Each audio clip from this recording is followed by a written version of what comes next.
무고죄로 검찰에서 인지되는 경우가 많진 않지만 그런 의심을 받는다라고 하면 입건을 확실히 막을 수 있도록요, 꼭 형사전문 변호사의 도움 받으실 것을 추천을 드립니다.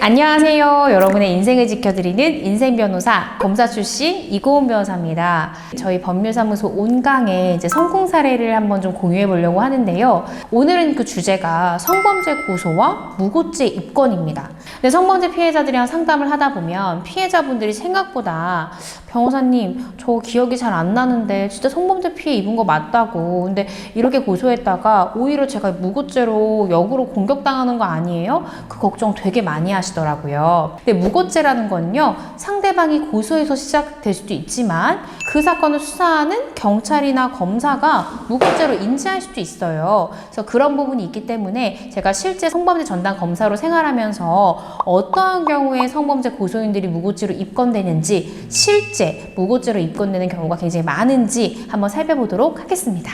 검찰에서는요, 특히 성범죄 피해자 사건을 수사할 때 무고죄나 명예훼손죄 고소장이 들어왔을 경우 입건을 자제하라, 혹은 수사 절차상에 여러 가지 특수점을 이제 지침으로 내려보내고 있는데요. 어떤 게 있냐면, 성범죄 가해자 입장에서 본인이 억울하다고 생각하는 경우, 본인에 대한 성범죄 사건이 진행되고 있을 때 상대방이 피해자를 역으로 무고나 혹은 사실적시 명예훼손으로 고소하는 경우가 있어요. 이러한 경우에 검찰 내부에 있는 지침으로는요, 해당 성범죄 사건이 사실상 종결돼서 처분이 어느 정도 확실시 됐을 때 피해자에 대한 명예훼손 사건이나 무고죄를 수사하라는 거예요. 동시에 하게 되면 억울한 피해자가 2차 가해를 당할 수 있는 부분이 있거든요. 그리고 피해자로서는 사실은 성범죄 사건 자체가 워낙 진술밖엔 증거가 없잖아요. 무고죄로 수사를 동시에 받게 되는 경우 제대로 피해 내용을 진술하지 못할 가능성도 있거든요.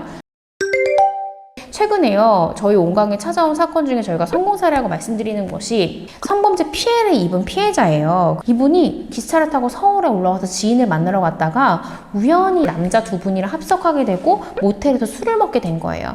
술을 먹고 다른 사람들 만취해 있는 상태에서 이 가해 남성한테 성범죄 피해, 강간 피해를 당한 거죠. 그래서 바로 신고한 것이 아니라 이분도 술에 많이 취해 있기도 했고 이 상황을 어떻게 해야 될지 잘 판단이 서지 않아서 하루 이틀 정도 고민 후에 경찰에 신고를 했습니다. 피해자 조사를 잘 받고 나왔는데 경찰이 가해자도 불러 조사를 하고 그때 당시에 같이 이 자리에 있었던 주요 참고인들도 같이 조사를 했어요. 근데 갑자기 전화가 와서 피해자지만 거짓말 탐지기 조사해야 되겠다라는 얘기를 받으면서 본인 무고한 거 아니에요? 라고 무고라는 언급까지 들은 거예요. 왜 그런고 하니 그때 당시 4명이 그 자리에 있었는데 같이 있었던 피해자와 피의자를 제외하고 나머지 2명이 이 가해자랑 업무상 거래처의 관계여서 대표였던 피의자에게 잘 보여야 되는 상황이었던 거예요. 그렇다 보니까 있는 그대로 솔직하게 진술하지 않고 오히려 피해자 쪽에 유리하게 진술해버린 거죠. 그럼 피해자 말이 맞다는 식으로 관련 참고인들이 진술하면 피해자가 거짓말하는 게 되잖아요. 그러니까 수사기관에서는 가해자인 피의자에게 거탐을 요구하는 게 아니라 피해자에게 거탐을 요구한 거죠. 이 사실을 알고 이 피해자가 내가 혹시나 무고죄로 처벌받는 거 아니야? 라고 두려워져서 저희 사무실에 연락을 했습니다. 본인이 그 일을 겪고 누구한테 알린 적 있냐라고 해서 물어봤어요. 그랬더니 그때 홍대에 살던 내 친한 친구 집에 찾아가서 피해 내용을 다 얘기를 했다는 거예요.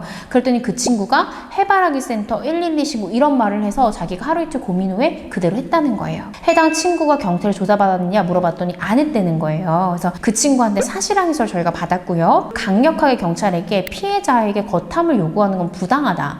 피의자가 거탐을 하지도 않았는데 피해자가 왜 해야 되냐고 제가 이의 제기를 하면서 관련 참고인 사실항의서를 낼 테니까 참고인으로 조사해달라고 적극적으로 얘기를 했어요. 그리고 본인이 하루 이틀 후에 이제 부산에 내려가서 상담 치료 같은 거 받았어요? 물어봤더니 받았대요. 그래서 그 해당 상담자 선생님이랑 통화를 해봤더니 한두 달 정도 꾸준하게 상담을 했고 계속적으로 이 사건에 대한 언급을 했다는 거예요. 그래서 그 상담 일지를 저희가 경찰한테 얘기할 테니까 경찰이 공문을 보내면 협조해 줄 수 있겠냐 했더니 내부 회의를 거쳐서 협조해 주겠다. 결론적으로요, 피의자에 대한 구속영장 신청했습니다. 약간은 늦은 감이 있지만 그래도 적절한 시기 때 변호사의 도움을 받았던 거는 굉장히 현명한 선택이었다라는 생각이 듭니다. 두 번째 성공 사례는요, 중년 여자분이셨어요. 내가 성범죄 강간 피해를 입었는데 몇 달 동안 수사하더니 나한테 무고죄가 아니냐는 식으로 경찰이 얘기를 하고 막 나를 무고 피의자로 피신을 받고 한다. 너무 억울하다. 상담 잘 마쳤어요. 남편분이랑 상의해보시고 오시라고 돌려보냈어요. 근데 이분이 그 다음날 아침부터 전화 오신 거예요. 자기가 돌아가는 길에 경찰한테 무고 사건의 피의자로서 입건된 그 사건에 구속영장을 신청했으니까 다음날이 실질심사니까 실질심사 나오라는 연락을 받은 거예요. 그래서 일단은 법원에 양해를 구해가지고 실질심사를 이틀 뒤로 미루고 이분이 조사받은 내용이나 이런 걸 빠르게 받아가지고 실질심사 준비를 했죠.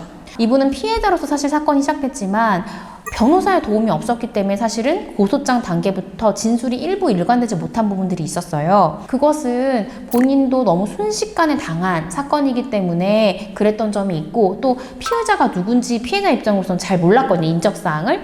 그래서 일부 진술이 오해가 된 부분이 있지만 성범죄 피해자가 맞고 무고죄라는 딱 떨어지는 증거가 없다는 점을 판사님한테 적극적으로 어필을 했고요. 그리고 이제부터는 변호사의 도움을 받아서 하나씩 증거를 찾아서 제출하겠습니다. 그런데 갑자기 구속돼 버리면 이 피의자 입장에서도 방어권 보장에 문제가 생기니 불구속 상태에서 수사받을 수 있도록 해주십시오 라고 실질심사 때 저와 또 저희 팀 변호사님이랑 같이 가서 변론을 했고요. 결론은 구속영장 기각됐습니다. 무고죄로 검찰에서 인지되는 경우가 많진 않지만 그런 의심을 받는다라고 하면 입건을 확실히 막을 수 있도록요. 꼭 형사전문 변호사의 도움 받으실 것을 추천을 드립니다.